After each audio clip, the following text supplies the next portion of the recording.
বন্ধুরা, আজ আমরা জানব ঝাড়গ্রামের বিখ্যাত কনক দুর্গা মন্দিরের রহস্যময় কাহিনী। পশ্চিমবঙ্গের ঝাড়গ্রামের গভীর জঙ্গলের মাঝে অবস্থিত এই প্রাচীন কনক দুর্গা মন্দির। বহু বছর আগে এই জায়গাটা ছিল ঘন অরণ্যে ঘেরা। লোককথা অনুযায়ী একসময় ঝাড়গ্রামের রাজা স্বপ্নে দেবী দুর্গাকে দেখেছিলেন। দেবী তাকে আদেশ দেন এই জঙ্গলের ভিতরে তার একটি মন্দির প্রতিষ্ঠা করতে। পরদিন রাজা লোকজন নিয়ে জঙ্গলে খোঁজ শুরু করেন। অনেক খোঁজার পর একটি বিশেষ স্থানে দেবীর অলৌকিক চিহ্ন দেখতে পান। তখন রাজা বুঝতে পারেন এটাই সেই পবিত্র স্থান যেখানে দেবী মন্দির চাইছেন।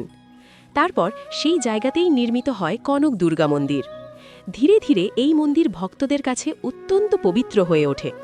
মানুষ বিশ্বাস করতে শুরু করে মা কনক দুর্গা এই জঙ্গলকে রক্ষা করেন এবং ভক্তদের সকল বিপদ থেকে বাঁচান। আজও হাজার হাজার মানুষ দূর দূরান্ত থেকে এখানে আসেন মায়ের আশীর্বাদ নিতে। বিশেষ করে দুর্গাপূজার সময় মন্দিরে ভক্তদের ভিড় লেগে থাকে।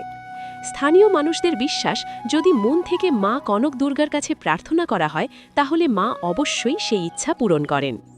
এই কারণেই ঝাড়গ্রামের কনক দুর্গা মন্দির শুধু একটি মন্দির নয়, এটি মানুষের গভীর বিশ্বাস এবং ভক্তির প্রতীক। ভিডিওটি ভালো লাগলে লাইক করুন, শেয়ার করুন এবং এমন আরও গল্প শুনতে চ্যানেলটি সাবস্ক্রাইব করতে ভুলবেন না। আমার ভিডিওগুলি তোমাদের যদি ভালো লাগে তাহলে অমর বিপ্লবী চ্যানেলটা সাবস্ক্রাইব করে পাশে থাকুন।